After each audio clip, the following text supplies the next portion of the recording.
Time for convening having arrived. The Senate will come to order. Would ask unauthorized visitors to exit the chamber at this time, and the Senate will come to order. The chair recognizes the very distinguished Rules Chairman, the Senator from the 53rd. In the chamber. It's a Georgia Southern Day and a firefighter day, so we're glad to have all of our well-represented folks here today. The journal's been read and found to be correct. Thank you, Senator, for your good works on the journal. Is there objection dispensing with the reading of the journal? A reading of the journal is dispensed with. Is there objection confirmation of the journal? The chair hears none, and the journal is confirmed. All senators having bills and resolutions to introduce on this fine Georgia Southern Day and Firefighters Day, please bring them to the Secretary's desk at this time. Secretary will read the Senate bills. Senate Bill 75 by Senator Jones of the 25th, a bill to be entitled an act to amend and an act creating the Board of Commissioners for Putnam County, approved September 8, 1879. Slow go. Senate Bill 76 by Senator Jackson of the 24th and others, a bill to be entitled an act to amend Code Section 40-6. Public safety. Senate Bill 77 by Senator Albers of the 56th and others. Judiciary non-civil. Senate Bill 78 by Senator Unterman of the 45th, a bill to be entitled an act to amend the Judiciary Code Section. Committee. Senate Bill 79 by Senator Unterman of the 45th, a bill to be entitled an act to amend Judiciary non-civil. Senate Bill 80 by Senators Huffstetler of the 52nd and others, a bill Education to be entitled and Youth. Senate Bill 81 by Senator Wilkinson of the 50th and others, a bill Education to be entitled and Youth. Senate Bill 82 by Senator Wilkinson of the 50th and others, a bill to be entitled an act Finance. to amend. Senate Resolution 126 by Senator Gooch of the 51st. Transportation. Senate Resolution 135 by Senator Beach of the 21st and others, a resolution proposing an amendment to the Constitution. Regulated industries. Senate Resolution 138 by Senator Wilkinson of the 50th and others, a resolution proposing an amendment to the Constitution so as to authorize the General Assembly to provide Education and Youth. Mr. President, this completes the order. Secretary will read reports of standing committees. Mr. President, the Senate Committee on Science and Technology has had under consideration the following legislation and has instructed me to report the same to the Senate with the following recommendation: that House Resolution 103 do pass. Respectfully submitted, Senator Beach of the 21st, Chairman. That completes the order, Mr. President. Secretary will read bills for the second time. Senate Bill 53 by Senator Kirk of the 13th and others, mental health, authorizing licensed professional counselors to perform certain acts, revised sunset provisions, repealed in its entirety June 30th, 2018. Mr. President, this completes the order. It's now time for the morning roll call. Time for the morning roll call. Are there any motions to excuse? Motions to excuse. Chair recognizes the distinguished senator from the 50th. Unanimous consent to excuse the senator from the 52nd for business inside the Capitol. 52nd, without objection, the senator from the 52nd will be excused. Chair recognizes senator from the 54th. Ask unanimous consent to excuse the senators from the 56th, 37th, and 42nd for business outside the chamber. 56, 37, and 42nd.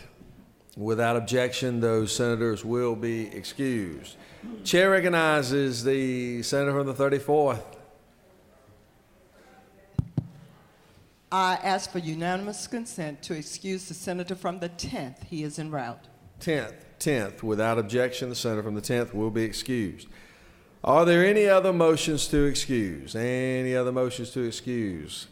Senators, please signify your presence by voting the A switch. Secretary will unlock the machine.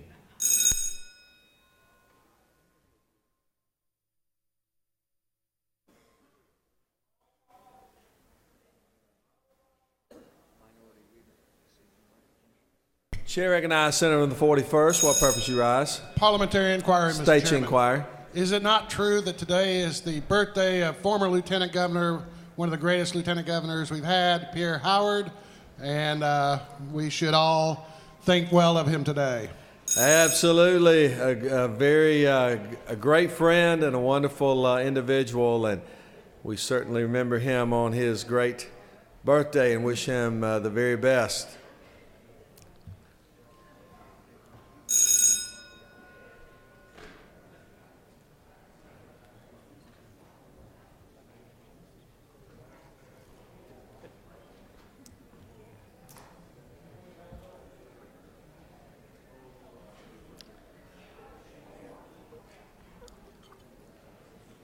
It is now time for our morning devotion. Would ask that all senators take your seats and cease all audible conversation at this time as we prepare the chamber for our morning devotion. It is now my honor to bring forward the distinguished senator from the 24th as he will lead us in our pledge and introduce our chaplain of the day. Senator. Thank you, Mr. President. Ladies and gentlemen, will you join me in the Pledge of Allegiance to our flag? I pledge allegiance to the flag of the United States of America and to the republic for which it stands, one nation, under God, indivisible, with liberty and justice for all. Now our Georgia flag. I pledge allegiance to the Georgia flag and to the principles for which it stands, with justice and moderation.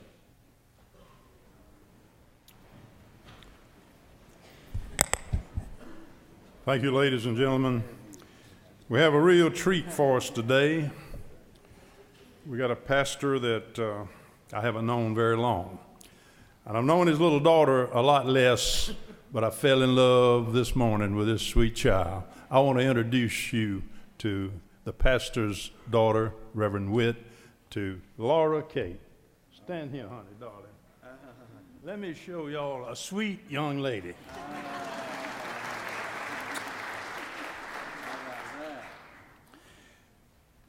Ladies and gentlemen, our pastor for the day is a gentleman that I haven't known very long. And we're kind of traveling carefully, but I believe that he's going to give you something today that you're going to enjoy. I met him on the telephone, and he was pastoring. He's come to our community. I didn't know him because he hadn't been here that long. And I met him on the telephone. I hadn't told him about it. I was going to tell this on him today, but I'm going to tell him. And he had got my number through some family members who was in his church, and he was irate about the tag and title law, it seems that we had passed, and it was pinching either he coming to Georgia or his associate, one of his staff members. And I listened at him. I said, man, I got troubles down in Martinez. And he was upset. But I finally told him, I said, Pastor, I tend to agree with you. I didn't tell him I voted for it. I was going to tell him today after I got him on my side. But he's on my side and I'm on his side. He's doing a wonderful job at Abilene Baptist Church, second oldest Baptist church in the state, and he's going to tell you all about that. He's born over in Texas, I believe, and lives and raised in Tennessee. He has accomplished everything, too many to read, or if I do, he's not going to have no time. But I can tell you he's wrote some books. He's authored Days, 40 Days of Refreshment, Times of Hectic Hearts. He's done it all. You can get papers on this man. He's so good. And I want to introduce you to my friend now, after the tag and title law, a friend that I will enjoy, and he pastors at the church where my family is. And I want to say one quick thing about his church and leadership there at Christmas time. I went down, invited to go down to the Christmas tree, a beautiful thing. I can't explain to you how beautiful it was. And I'm sitting up in that balcony, and I looked down in the nativity scene, and guess what I saw? I saw my little great-grandson playing baby Jesus wrapped in swaddling clothes, and I knew he was doing some good things. May I present to you the pastor of the day, Reverend Witt. Lieutenant Governor Cagle, Senator Jackson, members, guests, thank you so much for the opportunity of being with you here today. As you've already heard, I'm a relatively new citizen to the great state of Georgia, coming from Tennessee by way of South Carolina. And I do count this as a great honor. I know it's a great privilege, although I must admit that I'm still a bit bitter over the continual losses that my beloved Tennessee Volunteers endure to the state of Georgia, the Bulldogs. But again, great to be here today. Thank you for this opportunity. No doubt you've heard a lot lately from this podium on the subjects of religious liberty and freedom. It seems to be a lot of what we're hearing, a lot of what we're discussing today. The role and responsibility of government and many of the challenges that we face today. So no doubt you've heard a lot of the passages, a lot of the verses that I could share with you today. But today what I want to do is I want to give you what I believe will be a little bit different perspective that I pray will be helpful to you today. I don't know how many of you have watched the History Channel's recent series. It's a dramatic documentary, what they refer to as a dramatic interpretation of events. It's called The Sons of Liberty. And if you haven't seen it, if you haven't watched it, I highly recommend it to you. It really is a worthwhile series to watch. One of the things that I noticed as I was watching that series of episodes, if you will, that here you have the founding of our nation. Here you have a lot of the values that our nation was founded upon, that we hold so very dear: life, liberty, and the pursuit of happiness. And one of the things that struck me as I was watching that series is the fact that I now occupy an office. I sit behind a desk. I pastor a church that was founded by a man who would have been a contemporary of many of those men their names are very, very familiar to us. He would have ministered in some of the same areas. He would have faced some of the same issues. He would have made some of the same stands as those names whose signatures are at the very bottom of our Declaration of Independence. Daniel Marshall was born in Connecticut. He was a missionary and a minister in New York, Connecticut, Virginia, North Carolina, South Carolina, ultimately ending up in Columbia County, Georgia. He founded Kyoke Baptist Church in 1772, and 2 years later he founded Abilene Baptist Church in 1774. You probably have never heard that name before, Daniel Marshall. You probably know very, very little to nothing about this man, but he really was a remarkable man. He was not eloquent or educated. He was not a scholar. He was not a statesman, but he was a passionate preacher. He was a compassionate pastor, and evidently the only pastor to stay in the state of Georgia throughout the entirety of the Revolutionary War. One of his friends made this statement about Daniel Marshall: he is a man of no bright parts. That's always a blessing. He is a man of no bright parts, nor eloquence, nor learning.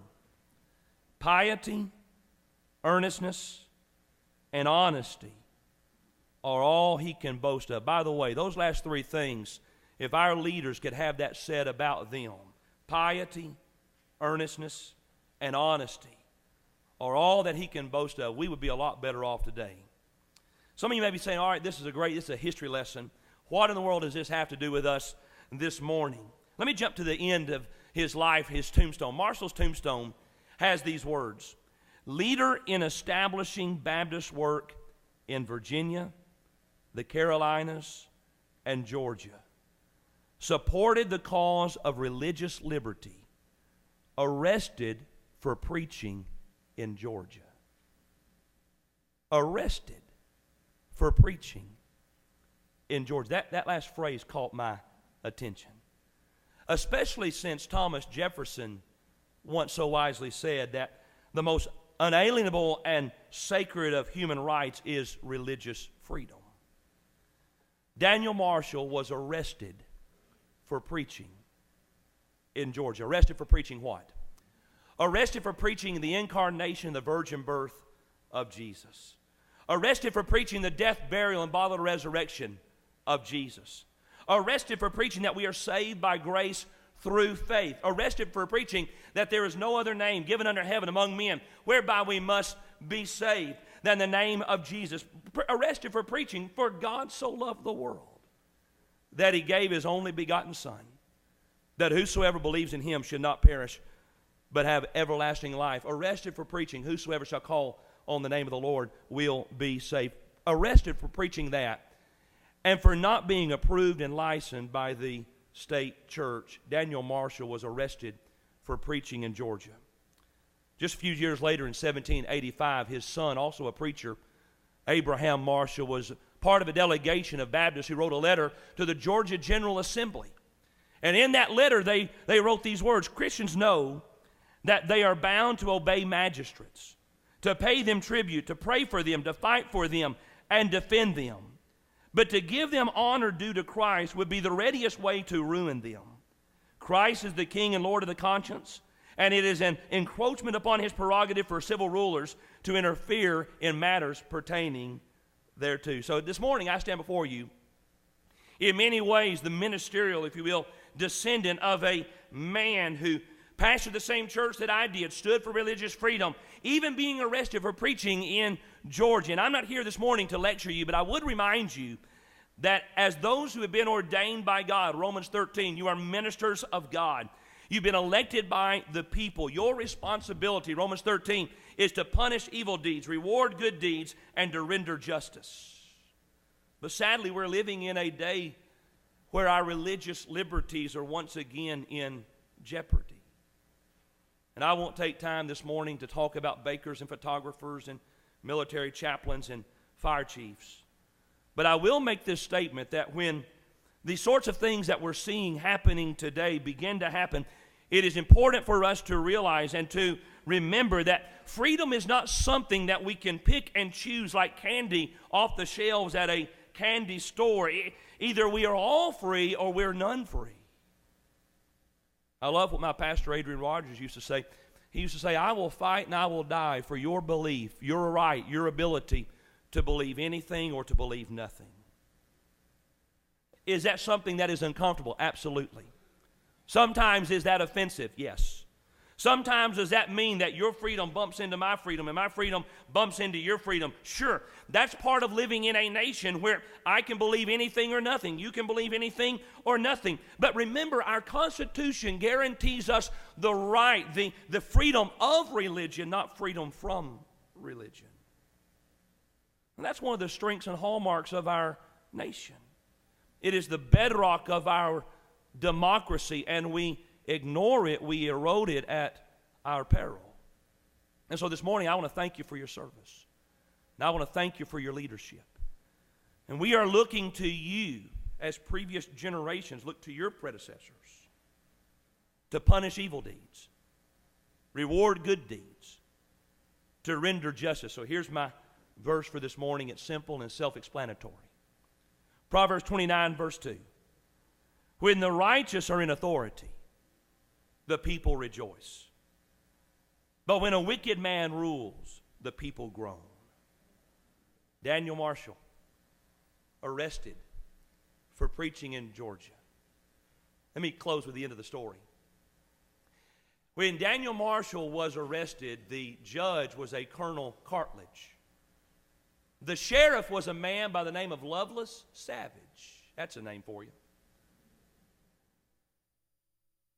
Colonel Cartledge was converted, became a deacon at Coyote Baptist Church, and an ordained minister. And Lovelace Savage, Sheriff Savage, was converted, became a pastor, and the first official pastor of the church that I now serve, Abilene Baptist Church, in 1774. When the righteous are in authority, the people rejoice. Amen? Let us pray. Father, thank you for this morning, and thank you for this opportunity. Thank you for Jesus, his death for us on the cross, bodily resurrection from the dead, payment for our sins. Thank you for these men and women. Thank you for their service. Thank you for their leadership.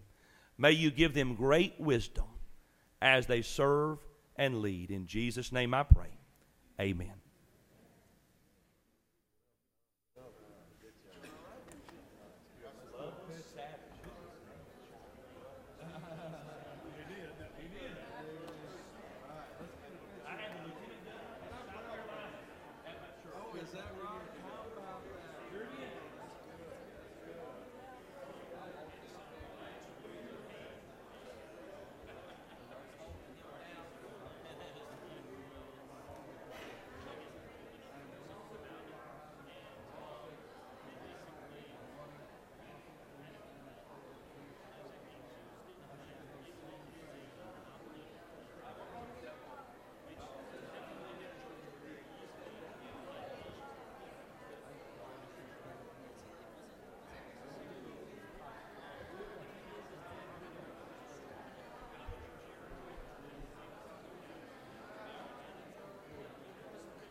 Right here.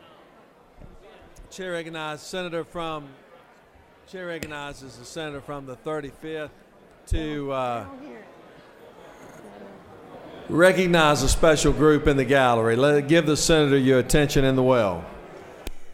Good morning, senators and ladies and gentlemen. I am so honored and privileged today to have the dream team from one of our schools in South Fulton, Woodland Middle School. And they are here with us today, and they are right upstairs in the gallery. And I'd like to recognize them. And senators, will you please stand, Woodland Middle School. Let's give them a great welcome. And you just keep on working hard. It's a mentoring group of girls, and then it's a separate group of the young men. So keep on working hard, and we are here for you. Thank you very much for visiting your state capitol today. And thank you, Mr. President. I yield the well.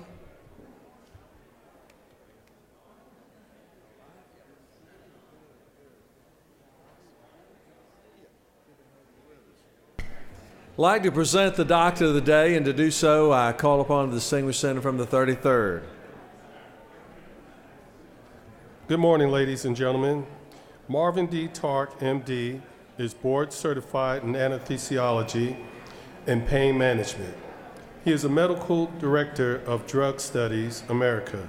Dr. Tark completed his medical degree at Louisiana State University Medical Center and conducted his residency at Grady Memorial Hospital and internship at the University of Southern California.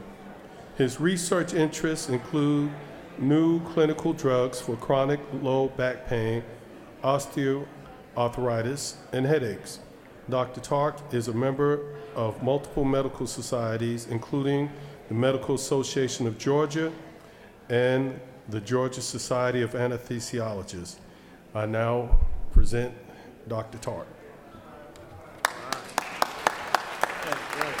Thank you. I think it's a hard act to follow the kids. I think they're a better act than I am. But I just want to thank you for allowing me to be here to pay back a little bit what you all done for me with my residency and training, and give me my opportunity to pay back to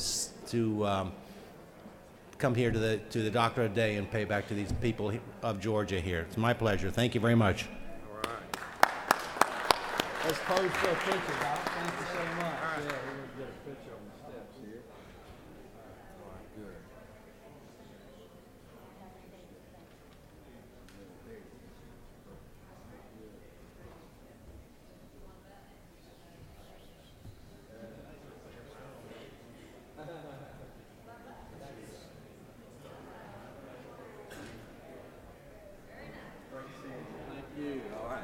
How are you?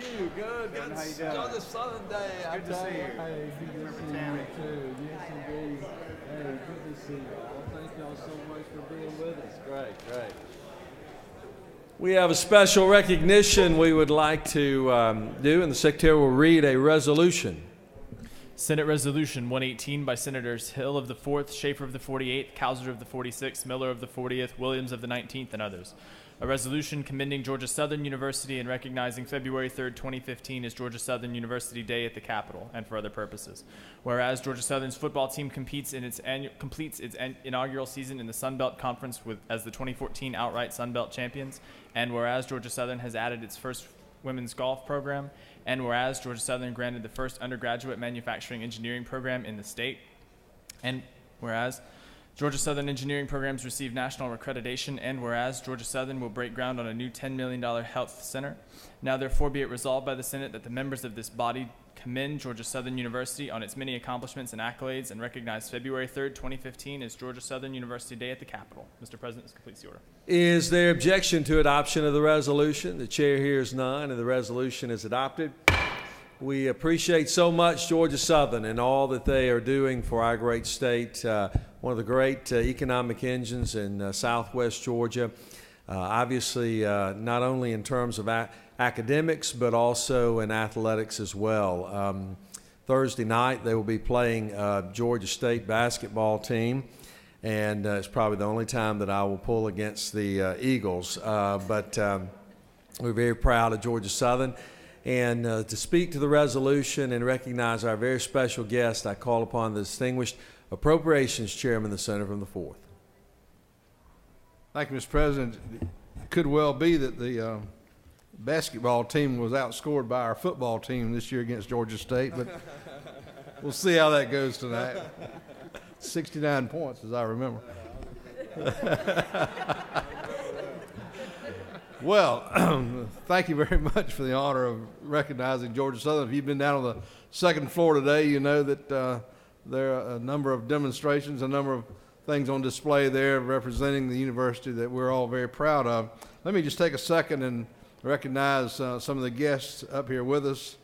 You'll be hearing from Dr. Brooks Keel, the president, here in a moment. Dr. Tammy Shalhoub, our First Lady of Georgia Southern, is here. Provost Jean Bartels, Student Government President Azelle Francis, and Student Government Vice President Errol Spence are joining me up here on the podium today. Let me just, I'll just say a word about the football team. It all starts and ends there for me, to be frank about it. You know, I reminded y'all last year that when little Okefenokee group was serving gator tail that we'd had some down at Georgia Southern and enjoyed it very much. Well, this year we joined the Sun Belt Conference and won it, of course, undefeated in the conference. The three losses, unfortunately, were all to football teams that all three went to bowl games this year. So even the three losses were somewhat tainted. In fact, two of the three games that we lost, we led in the fourth quarter and probably should have won. But even the game against the 10th Avenue group over across the way there, we even led in that game as well. But you know, we do give football maybe more credit than it deserves sometimes. But I'll say this: I've always been proud to represent the folks at Georgia Southern, the way they do business down there, the way they treat our young people.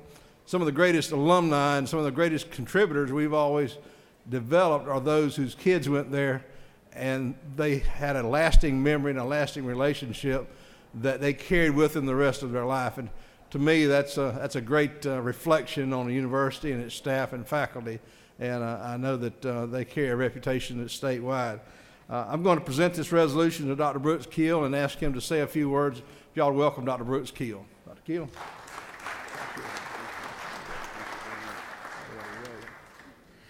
Mr. President Pro Tem, ladies and gentlemen of the Senate, thank you so much for giving us the opportunity to spend just a few moments with you today.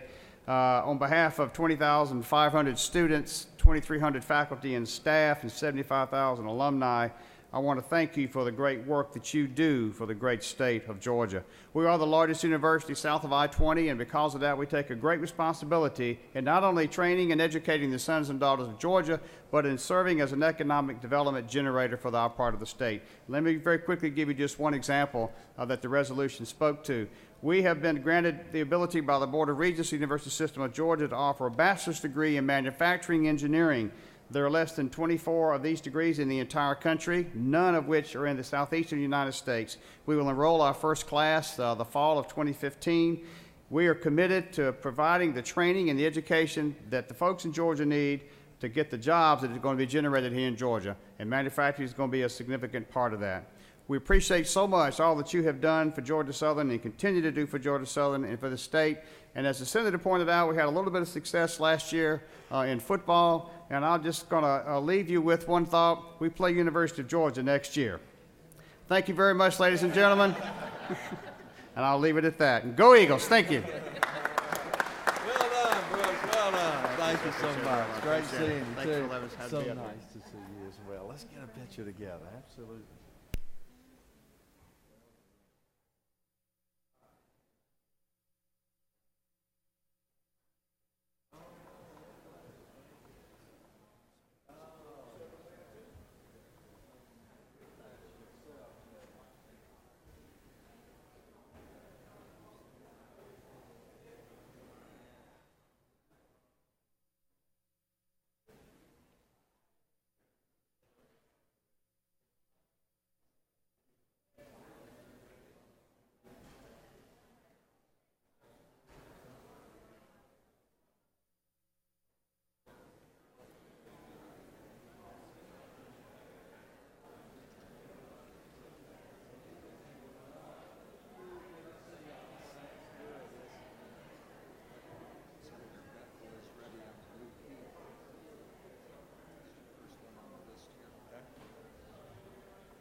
We have another special group that we would like to honor.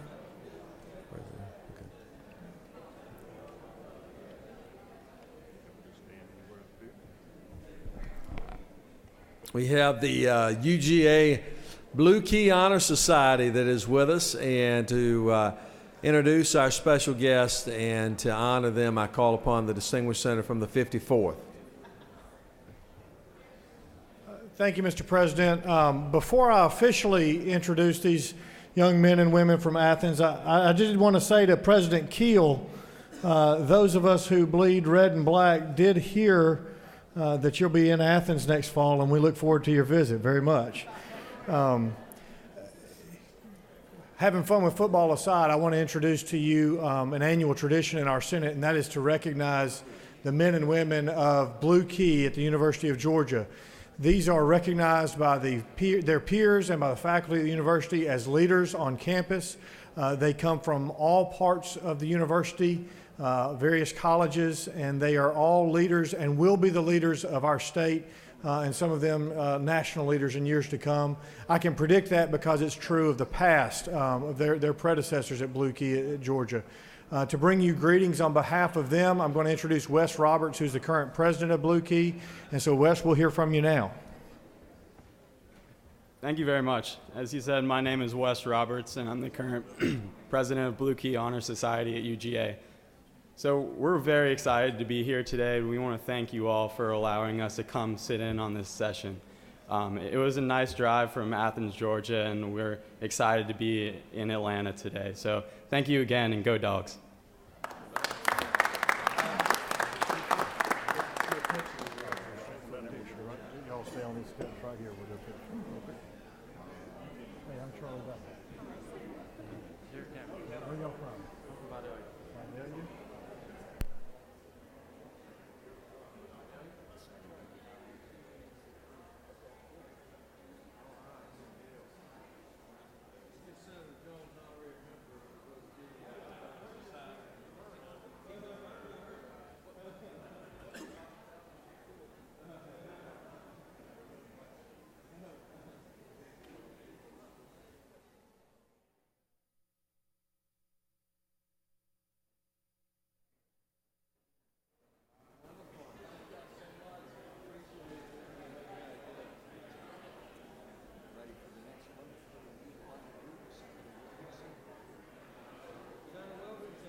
I have another very special group we would like to recognize, and Secretary will read a resolution. Senate Resolution 89 by Senators Wilkinson of the 50th, Harper of the 7th, Black of the 8th, and Burke of the 11th. A resolution recognizing February 3rd, 2015 as Equine Youth Day at the state capitol and for other purposes. Whereas several young equestrians from Georgia have obtained great achievements and displayed excellence during the past year, and whereas these distinguished young Georgians serve as ambassadors for the state of Georgia and the equine community during their many competitions and performances, and whereas these stewards of Georgia agriculture and the animal kingdom serve as shining examples to all of Georgia, and their many achievements are worthy of recognition by the members of this body. Now therefore be it resolved by the Senate that the members of this body recognize February 3rd, 2015 as Equine Youth Day at the state capitol. Mr. President, this completes the order. Is there objection to adoption of the resolution? The chair hears none, and the resolution is therefore adopted. It's now my honor to call upon the distinguished Agricultural Committee Chairman, the senator from the 50th, to recognize our very special guest. Thank you, Mr. President. Members of the Senate, it is my pleasure this morning to stand here as we recognize Equine Youth Day at the state capitol. Before I introduce the guests that I have with me, I would like to introduce some young people that we have in the gallery today that are part of the Equine Youth Day at the Capitol. Would all of you please stand up and let us recognize you, please?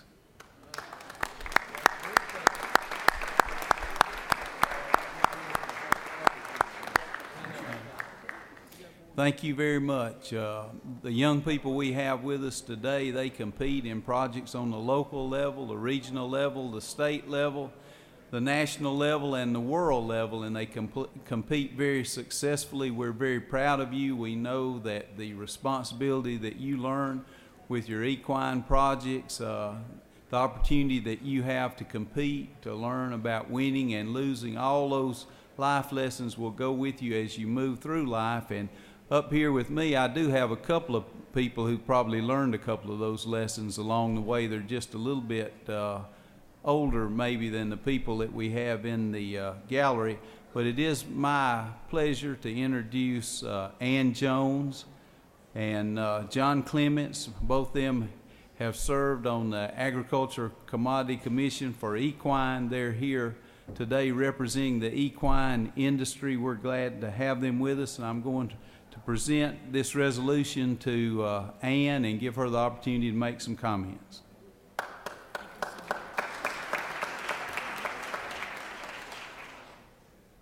Thank you, Senator Wilkinson. I appreciate the opportunity to be here today and to recognize these kids.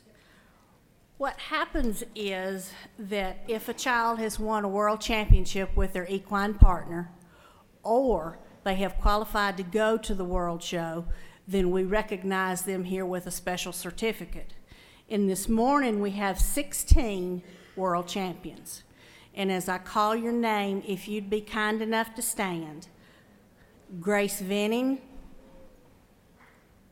Riley Noblet, Seth Laffin, Ashley Turner, Lillian Woodruff, Sydney Henderson, Michelle Childers, Savannah Gast, Donna Basic, Amelia Shipman, Annabelle Beckett, Ariana Beckett, Carolina Rumbach, Reba Burke, Jennifer McClanahan, Isabel Scoople. If you would.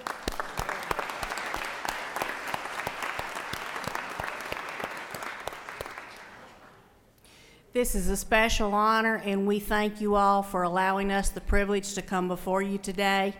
At lunch today, if you, ladies and gentlemen, have the opportunity to come over to the freight depot, we're having lunch at the Varsity, and we have a new special program that we're going to unveil that is in cooperation with the Parks Department, Trade and Travel, the Department of Agriculture with their Georgia Grown program, the Commodity Commission for Equine, and the House and the Senate. Folks, I thank you kindly for this opportunity, and please come have lunch with us. Thank you. Wonderful, wonderful. Well, thank you. That's great. Let's get a picture together.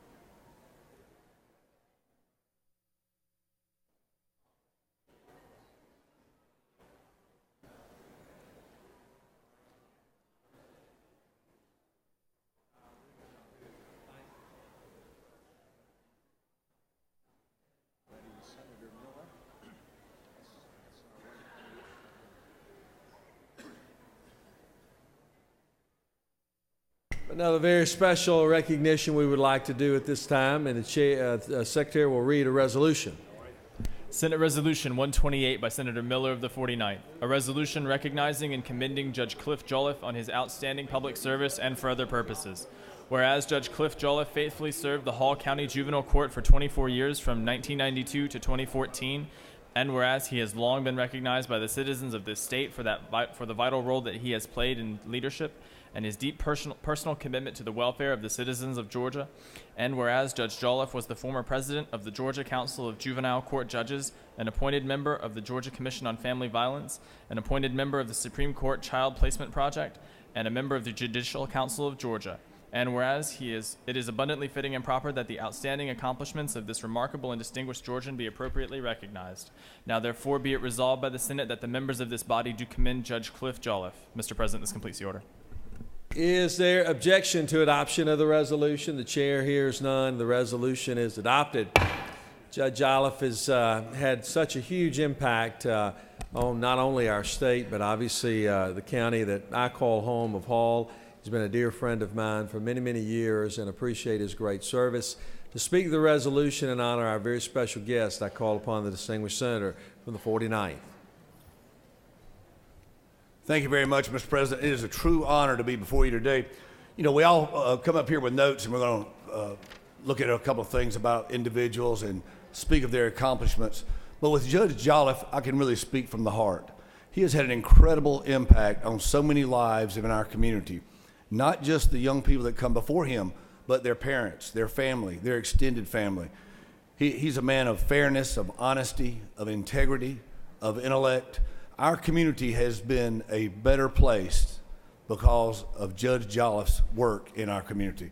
He went to Emory at Oxford, graduated Emory at Oxford. Then Senator Hill will be upset to know he went to University of Florida, graduated from University of Florida, and then went to Mercer Law School.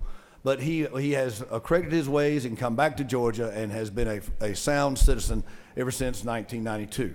He was served as a judge since 1992 in Gainesville and Hall County and has just made an incredible impact on our community. And we're very, very grateful for his compassion, for his understanding, for his intellect, and for the patience and time that he takes with the folks, the young people that are before him. At this time, I'd like to call on Judge Jolliffe to say a few words. Judge?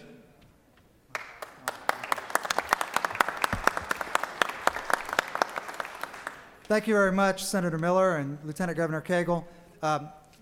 Thanks to all the Senate has done to support the juvenile courts throughout my time. It takes a kind of collaboration between the judiciary and the legislative branch, so I'm very grateful. And also I wanted to give a big shout out to the CASA volunteers who are here. What a great program, CASA. Thank you so much.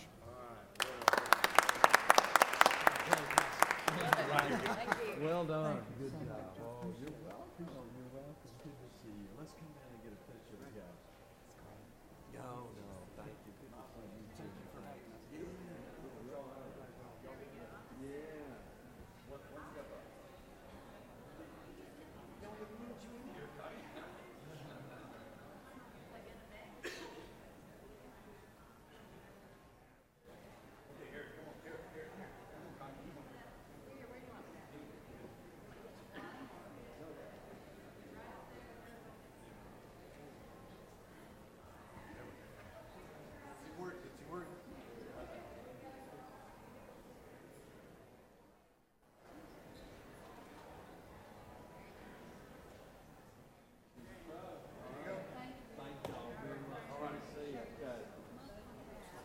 Let's get that. Yeah.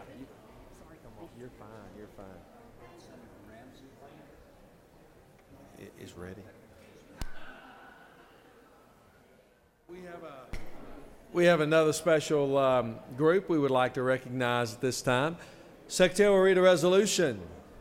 Senate Resolution 124 by Senators Ramsey of the 43rd, Butler of the 55th, and Jones of the 10th.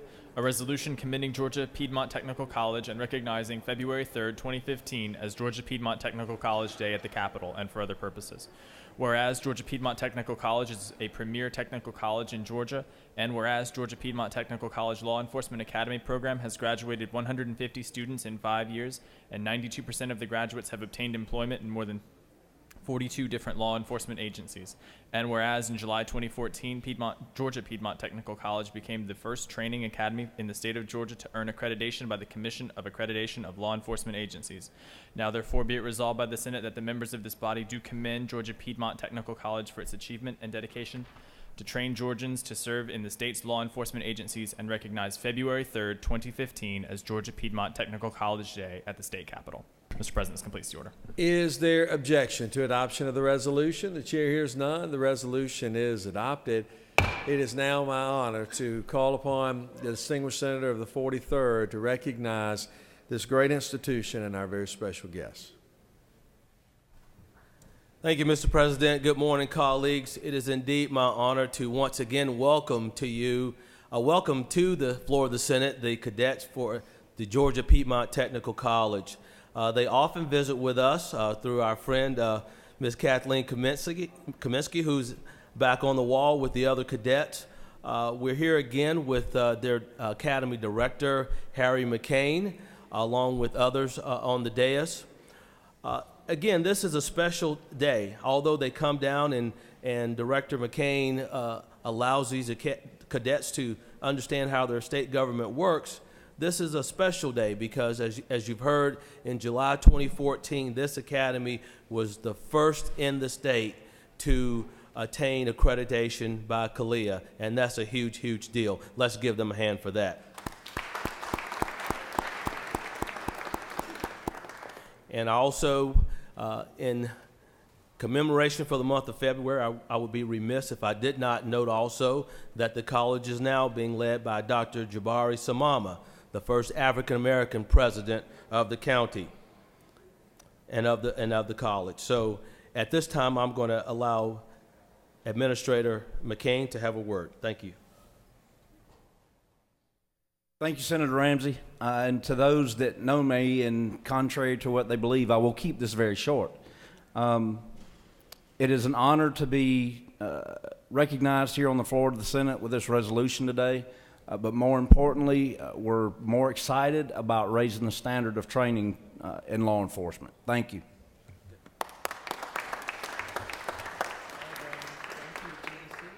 Thank you, sir. Good, you as well. Thank you. Let's pose for a picture down on the steps here. Are there any unanimous consents? Does any senator wish to rise on a point of personal privilege? Chair recognizes the distinguished senator from the 55th.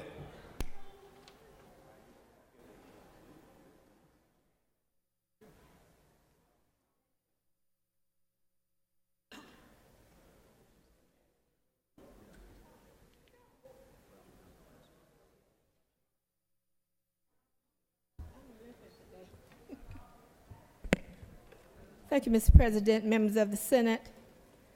I have an awesome duty this morning to present to you some members of the Atlanta chapter of American Association of Blacks in Energy. They are in the gallery, but I'd like to tell you a few things about them before they stand up. Actually, we have the vice president of the organization, who is Willie Palmer. And this organization was formed in 1977 by a group of black energy professionals. Now, that's some 38 years ago. And their goal is to ensure the input of African Americans and other minorities into the discussion and development of energy policies. The purpose of AABE is to serve as a resource for policy discussions of economics, social and political impact of environmental and energy policies on African Americans and other minorities.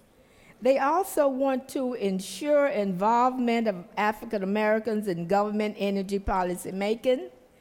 They want to encourage both the public and private sectors to be responsive to their problems and to encourage African Americans to pursue careers in energy-related fields.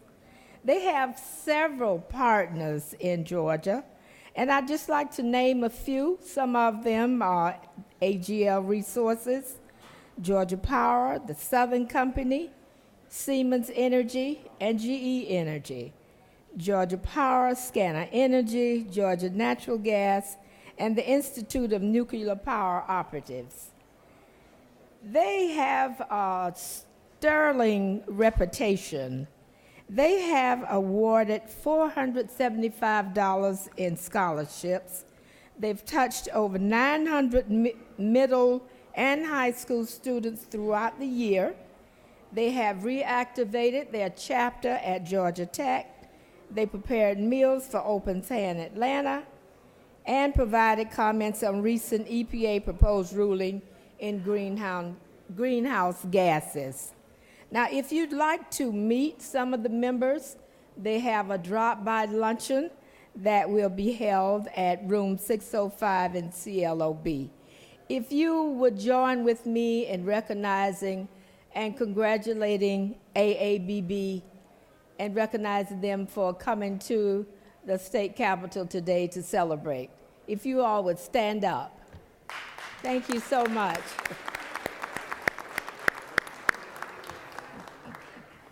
Thank you, Mr. President.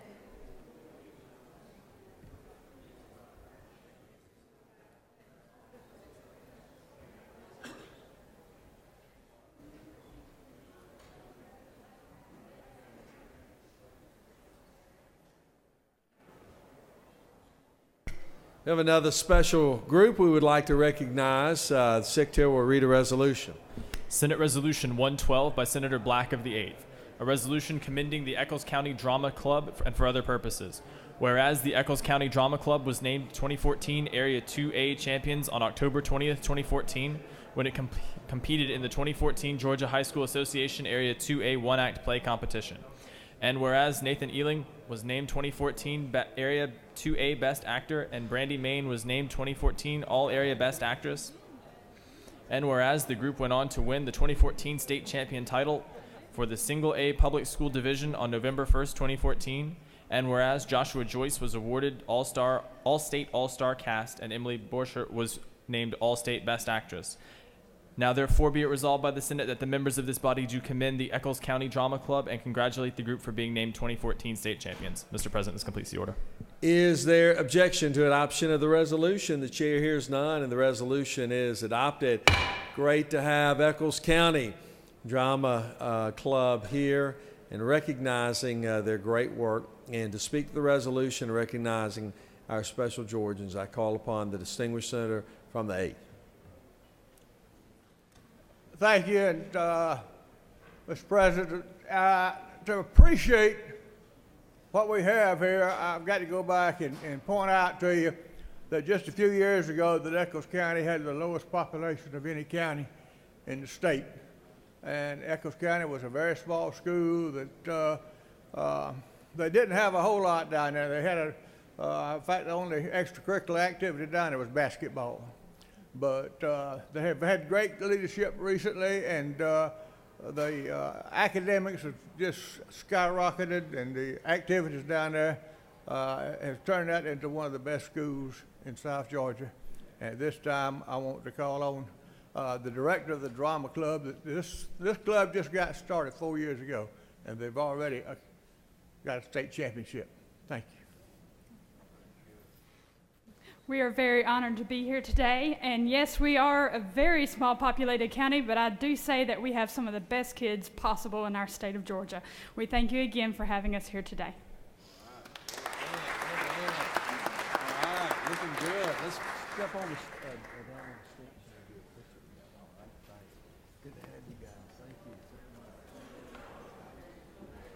Chair recognizes the senator from the 22nd on a point of personal privilege.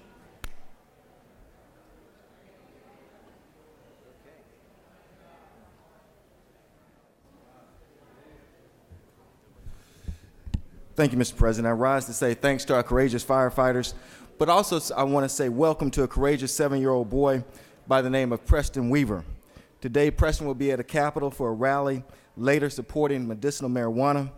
Preston is the first child in Georgia to undergo clinical trials for the use of cannabis oil, that being done at the Medical College of Georgia at Georgia Regents University, located in Augusta.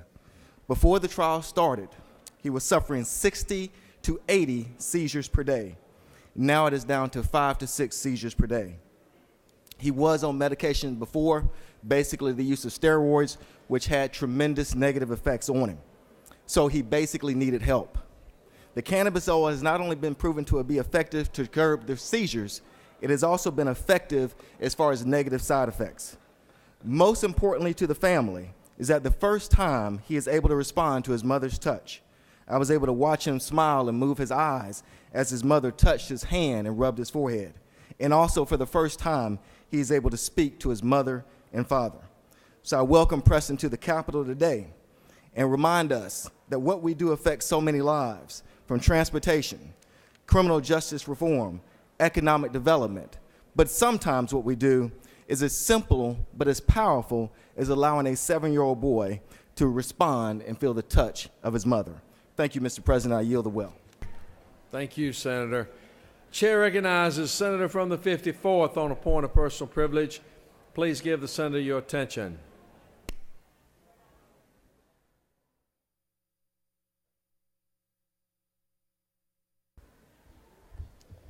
Thank you, Mr. President. On yesterday, my friend and our colleague, the senator from the 35th, invited and challenged us as her colleagues to recognize individual Americans of African descent who had made particular accomplishments to our history but also our future. And so I'm taking her up on that opportunity to remind us that there are folks still making history even today. And I wanted to recognize Senator Tim Scott from South Carolina, our neighbor, who is the first gentleman of African descent to be elected to both chambers of the United States Congress, having served in the House of Representatives and the United States Senate. So congratulations to Senator Scott for showing us that there are still opportunities to make history even in America today. Thank you, Mr. President. Thank you, Senator. Chair recognizes Senator from the 34th for a point of personal privilege.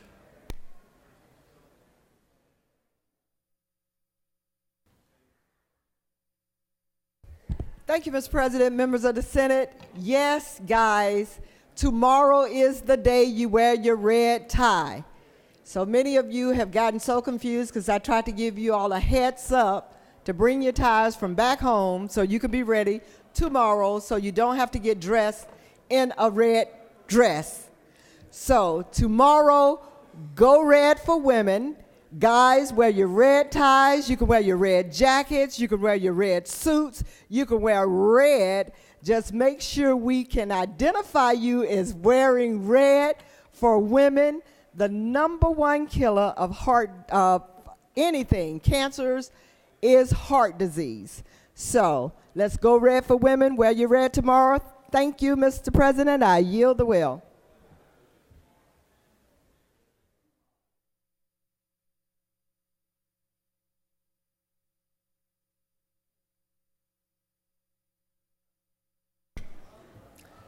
Chair recognizes Senator from the 53rd.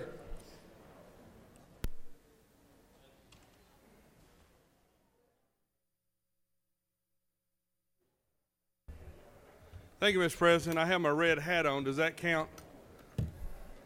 Anyway, today is Firefighter Appreciation Day, and at one time in my life, for a long part of my life, I was a firefighter.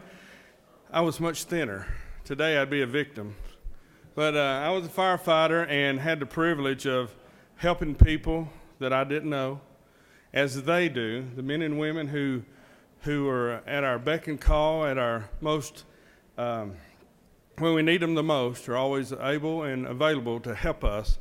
Sometimes it's not a pretty sight. It could be a fire of your home or your property. It could be a loved one that's in danger and is needing some medical care. The fire service does a lot more than put the wet stuff on the red stuff. And I just want to say how proud I am to be a brethren of their membership and how I appreciate all they do to help every one of us and all of our Georgians in this great state. Thank you, Mr. President. I yield the way. Thank you, Senator.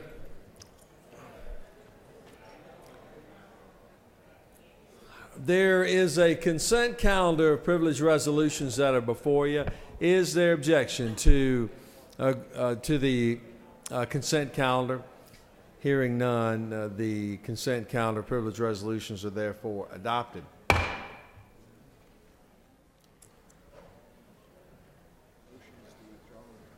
Are there any motions to withdraw or commit?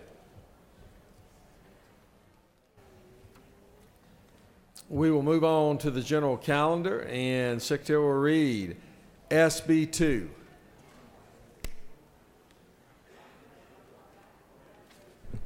Senate Bill 2 by Senator Tippins of the 37th and others, a bill to be entitled an act to amend Part 2 of Article 6 of Chapter 2 of Title 20 of the Official Code of Georgia Annotated, relating to competencies in core curriculum in elementary and secondary education, so as to provide that a student who completes certain requirements relating to post-secondary coursework may be awarded a high school diploma, to provide for rules and regulations, to provide for related matters, to repeal conflicting laws, and for other purposes.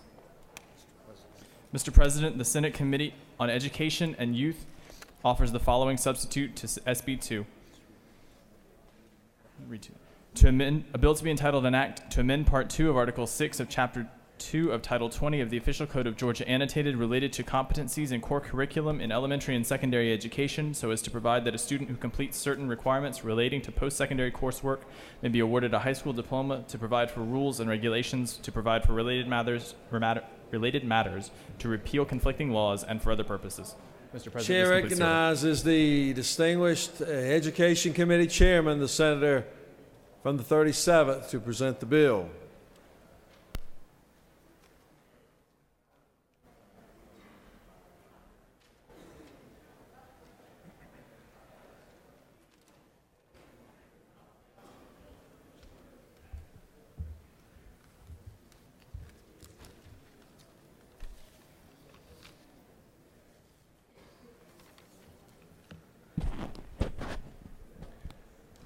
Thank you, Mr. President.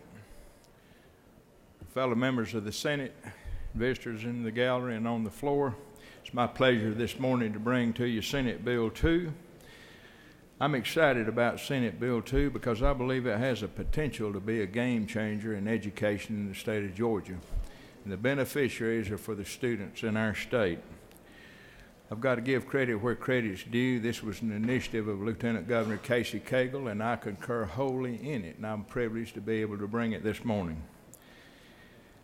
Senate Bill 2, in summation, expands education options and opportunities available to our students in our high school of those who will avail themselves and use this program. We currently have one-size-fits-all graduation programs in our state. Some requirements, while they are rigorous, they just simply are not relevant in today's job markets. And our students and our industries need other options to prepare a workforce that's responsive to the needs of industry. Because one size does not fit all students. This is not an easy way out of high school. This is not an easy way to avoid rigorous coursework. This option is both rigorous and relevant to a student's needs. This bill requires true cooperation where students are the sole beneficiaries. In the past, we've seen instances of silos of power and position where the adults sometimes acted like children, and the children were the ones that suffered from these actions. This is a bill that's student-focused. This bill is student-centered, and it's a workplace education bill. Because it's about an education plan. It's not about waiving rigorous graduation requirements, but about the substitution of other rigorous courses that are intensely focused and specialized in a student's chosen career pathway. The truth of the matter, today's graduation requirements are not always in sync with the realities of the 21st century job market. I saw a study 8 or 10 years ago, and it said in 8 or 10 years, 80% of the jobs in our state would require post-secondary education of some type, but only 22% of them would require a traditional 4-year college degree. About the same time, I was talking with the president of our local technical college in Cobb County, and he told me that over 40% of the enrollees in the technical college had already attained a 4-year college degree. They had degrees, but they didn't have jobs. That kind of reminds me of the old story about when they saw the Texan and he had a big hat, and they said he must be a big rancher. Said, no, he's all hat and no cattle. Sometimes we've been in a situation where we had lots of degrees, but we didn't have very many jobs. And I'm not talking about just any job. I'm talking about good jobs, because we found as we try to face the job needs in the 21st century, there's a huge difference between the sterile environment that we see in a college classroom and the reality of today's job markets. People ask me the question, how will this bill work? This bill operates exactly like dual enrollment with the exception of specific courses currently required of all students to graduate from high school. How will it work? The student, if they're going to avail themselves of this opportunity, must complete 9th and 10th grade specified coursework and test out of it for mastery. They must be 16 years old. They must also pass the standard entrance exam of an institution of higher learning, be it a state institution in Technical College System of Georgia, the university system, or a private institution. As long as they're Hope qualified and qualified for the Hope grants, they will qualify to compete and participate in this program. The student must successfully complete the coursework that results in the award of a diploma, a degree, or a specified industry certification or licensing. And upon successful completion in the obtaining of the degree, the student will be concurrently given a high school diploma from their local high school. This bill mandates cooperation between all the parties who should be cooperating. It mandates requirements of cooperation between the local Board of Education and the institution of higher learning. It mandates cooperation between the State Department of Education and the institutions of higher learning. But most importantly, I think it mandates a cooperation between industry for their input in their needs and the institutions of higher learning.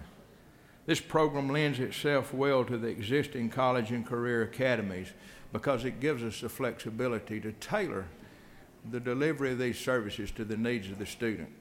Not all areas in the state have the same needs, and to the extent that a course can be offered on a high school campus will depend on how many students need to take that course. This program lends itself well to these cooperative agreements. This arrangement has a nimbleness to tailor programs to specific workforce needs in various parts of the state. The same program will not be offered in every institution or from every institution, but each area of the state has opportunities for employment that other parts may not have, and we can train specifically for those jobs that are available. The great thing about this program is that we hear a lot about this, but in this program, the education dollars follow the student. And it follows them in training for their chosen career pathway. Not training that someone else has mandated that they may never need, use, or want, but in areas that are dear to their heart, in areas that they want to spend a lifetime or a vocation or maybe part of a lifetime in practicing their vocation. You asked me if I'm excited about this bill. You better believe it.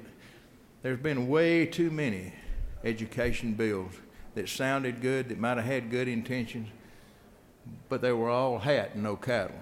This bill has got the validity to provide students with what they need in our high school, and it offers several benefits. One of the great benefits that I see that are potential is addressing our graduation rate and our dropout rate. I think it's safe to say that all of us work harder in areas that we have interest in. And this is not just for the students that are low performing. This bill can benefit students on all spectrum of academic achievement. But I do believe this: if we can capture a student's interest and excite their hearts, then we can better train their minds to be successful students. I think this bill will create a can-do attitude in our schools that will foster an entrepreneurial attitude and an environment in our economy. I think it'll lead to a growing of our economy and in our job market and in job creation.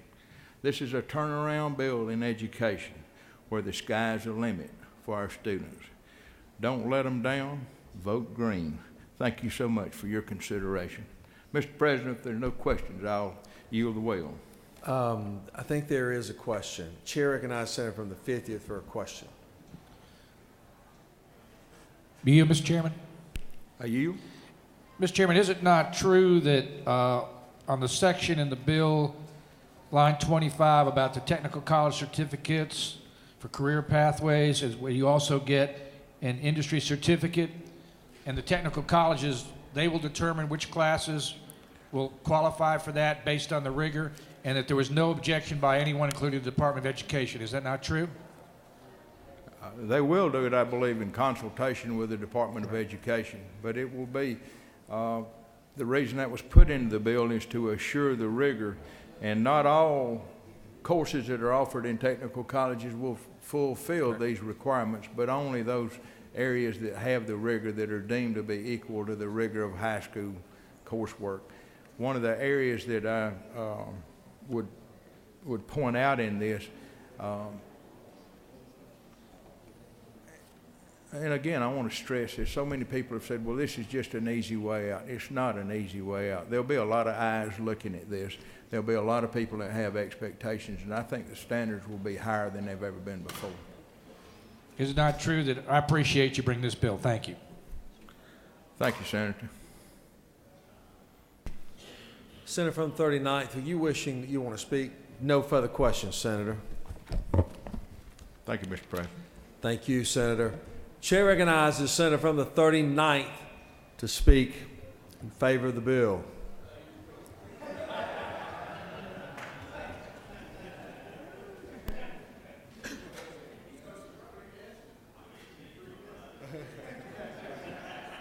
We already talked now, come on. Mr. President, members of the Senate, I know that the Lieutenant Governor probably either got a report on the Education Committee's proceedings on this bill. He knows that I voted for it in committee, and I will vote for it this morning. One of the things that has been recognized by a great deal of people is the importance of two-year schools in retooling our economy, retraining young people, training and retraining people for a new economy is absolutely critical to the state's success and in the United States' success. So this is an important piece of legislation toward that end. I support it. I'm going to vote for it. I understand there are a couple of issues that will be worked out as this advances. It needs to advance today. I will say that this bill's in keeping with the White House's recognition over the last 8 years, since 2007, 2008, the White House's recognition of the importance of the community colleges and the technical colleges. I think this is a bipartisan approach to making sure that our two-year schools, technical schools and colleges, are at the center of educating our young people. That's why I'm for the bill. I hope you will support it. I want to thank the Lieutenant Governor for bringing this idea to the forefront. I want to thank the chair of the committee for championing it through the committee process, and I'm glad to be able to say that I will vote for this bill. Thank you very much. I yield well, Mr. President, unless there are questions. No questions, Senator. Thank you. Well done. Thank you.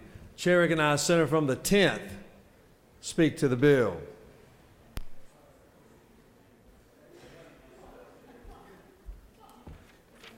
Thank you, Mr. President and members of this body. I was kind of ambivalent about whether or not I was coming to the well to speak in support of this legislation, but I know how important this work is and how important it is for all of us to look at areas in our school system where we can do a much better job on trying to find a way for our kids to graduate and to go out there and get their diplomas.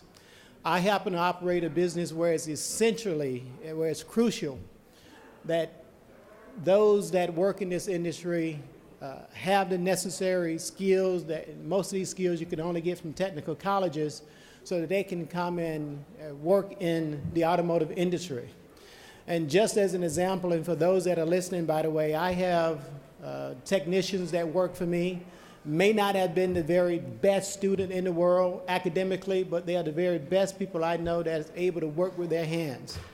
And some of these technicians are doing as much computer work on automobiles a day as those that get computer science degrees. In addition to that, what I've seen in this industry is the income of those that are able to work with their hands and really do a good job are able to command salaries in the six figures.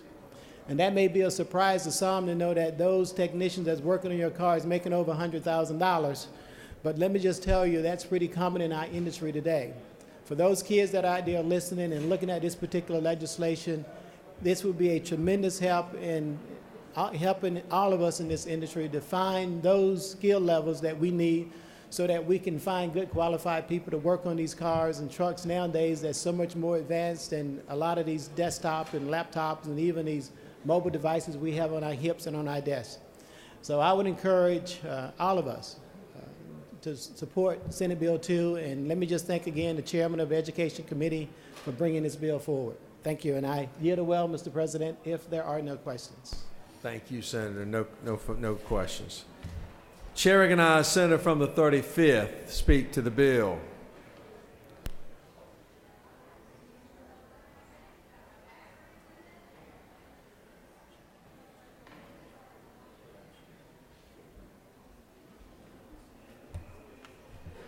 Thank you, Mr. President. Senators, I stand in favor of Senate Bill number 2. I was very pleased to be on the Education Committee to see this bill come forth before us. And again, I will vote yes for this bill. I understand as an educator and a daughter of 2 educators how important it is to find every way possible to educate our children and to make them contributing citizens in the future. And many students in Georgia were getting bored and dropping out. And this is going to even help the dropout program because those students will now be able to get dually enrolled either in technical schools as well as in college. My granddaughter is a senior at Georgia State, and she was able to get in the dual program in the 11th grade in high school. So when she went to Georgia State, she was already a junior. That is, and then also one other thing that most people don't even look at is that those students don't even have to pay tuition when they get into these programs. So this is the first 2 years of going to either a technical school or a college and being able to have the confidence to continue. So I urge all here to please vote yes for Senate Bill number 2. Mr. President, I yield the well and ask for everyone's favorable consideration. Thank you. Thank you, Senator. Chair recognizes the senator from the 43rd to speak to the bill.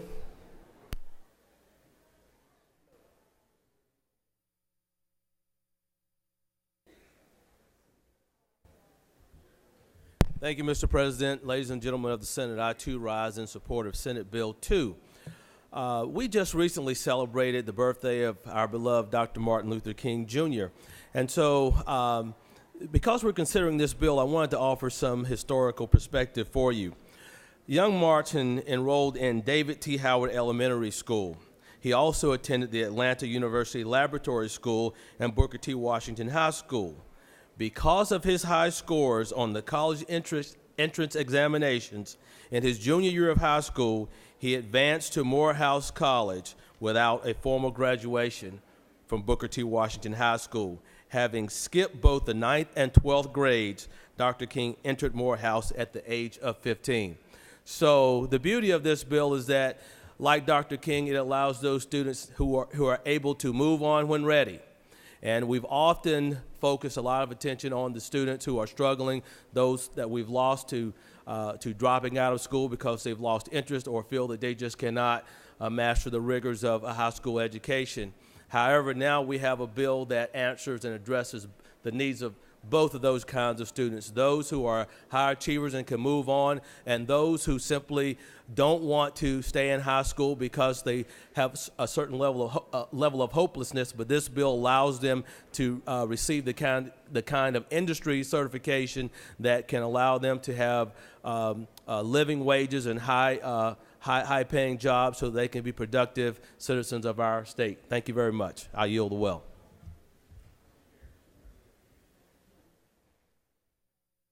Thank you, Senator. Chair recognizes the senator from the 36th to speak to the bill.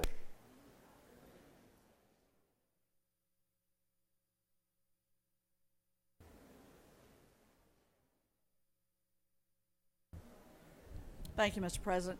I stand in support of this bill, and I think it can reflect a real turn for us as a legislature in grappling with all the challenges of having children succeed and achieve in our public schools. This provides a pathway that can ignite a fire in a student who really doesn't know why they're sitting in a history class, who really is not relishing reading Hamlet in an English class, but who can really come to life and stay in school and achieve with this opportunity to get direct, hands-on training for career that just makes sense to a student who possibly doesn't know why they're in high school. And all of us have encountered students like that even within our own families. I think it is a positive step. Applaud the leadership of our president and of our Education Committee chairman in advancing this legislation. And it looks like we might actually be facing the second time in our session to have a unanimous vote in support of a sound policy. Thank you very much. Thank you, Senator. Thank you, Senator. The question is on the adoption of the committee substitute. Is there objection? Without objection, the committee substitute is adopted. Does any other senator wish to speak for or against? Chair recognizes Senator from 37th. What purpose you rise? Parliamentary inquiry. State your inquiry. Is it not true that this bill operates exactly from a funding standpoint as the dual enrollment currently does? That is correct. Does any other senator wish to speak for or against the bill? Is the objection agreed? The Porter Committee which fail pass the bill. Chair is none. Porter Committee is agreed to. Shall the main question be now put? Are there any objections? The chair is none. The main question is ordered. Shall this bill now pass? Question on the pass of the bill. All those in favor of the bill will vote aye. Those opposed, no. And the secretary will unlock the machine.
On the pass of the bill, the yeas are 56, the nays are 0. This bill, having received the constitutional majority, is therefore adopted. Pretty remarkable in the Senate that the two bills that we've come forward have been unanimous. Good public policy. Great to see the Senate working in a very bipartisan way on good public policy for all citizens of our great state. Thank you very, very, very much. Chair recognizes the majority leader. Thank you, Mr. President. On this great day where your strong and wise, forward-looking leadership have led to the passage of unanimous bipartisan passage of Senate Bill 2, to help the educational success and job readiness of all Georgia children. I move that the Senate stand adjourned until 10 a.m. on Wednesday, February 4th, 2015. Very good. Read the announcements. The 12 p.m. Rules Committee meeting will meet upon adjournment in room 450 of the Capitol. The 1 p.m. Science and Technology Committee will meet in room 310 of CLOB. The 1 p.m. Interstate Cooperation Committee meeting has been canceled. The 1 p.m. Health and Human Services meeting will meet in room 450 of the Capitol. The 1 p.m. Appropriations Economic Development Subcommittee meeting will be held in room 341 of the Capitol. The 1 p.m. Appropriations Natural Resources Subcommittee will be held in 307 of CLOB. The 2 p.m. Economic Development and Tourism Committee meeting will be held in Mezzanine 1 in the Capitol. The 2 p.m. Judiciary Committee meeting will be held in room 307 of CLOB. The 2 p.m. Appropriations Fiscal Management Subcommittee will be held in room 310 of CLOB. The 3 p.m. Joint Higher Education Committee meeting will be held in room 406 of CLOB. The 3 p.m. Natural Resources and Environment Committee will be held in room 450 of the Capitol. The 3 p.m. Appropriations Community Health Subcommittee meeting will be held in 307 of CLOB. The 3:30 Appropriations Education Subcommittee meeting will be held in 341 of the Capitol. The 4 p.m. Urban Affairs Committee meeting will be held in room 328 of CLOB. The 4 p.m. Banking and Financial Institutions Committee will be held in 307 of CLOB. Mr. President, this completes the order. Thank you. Chair recognizes Senator from the 50th for an announcement, and then after that, the Senator from the 34th.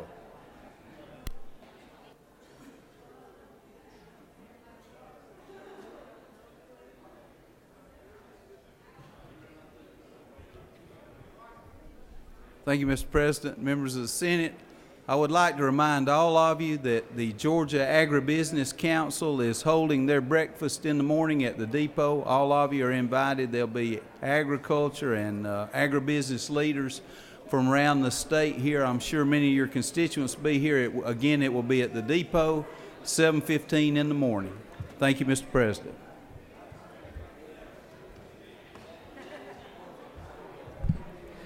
Mr. President, I rise to make the announcement that since we just had the board lit up with 100% presence here today, I do have a resolution for the Dean of the Senate, who has since gone on to do bigger and better things, Senator Steve Thompson. I've gone to as many of you that I could get to get your signature. I'm going to go ahead and put it up here for anybody else who wants to sign this resolution. Please go ahead and get it signed for us. Mr. President, I'll yield the well. Thank you, Senator, for doing that. Encourage every member to sign that resolution for a wonderful colleague. The majority leader has moved that we stand. Let me make one other announcement that I almost forgot. Don't forget, tomorrow is a reminder, we will be having the State of Judiciary. That will be tomorrow at 11 o'clock, 11 a.m. Also, remember the gentlelady from the 35th or 34th, I think, that said wear your red tie tomorrow as well. So Senator from the 1st can just keep the same tie on tomorrow, and we won't object. The majority leader has moved that we stand adjourned until 10 a.m. tomorrow morning. All those in favor will say aye. All those opposed, no. The ayes clearly have it. We stand adjourned.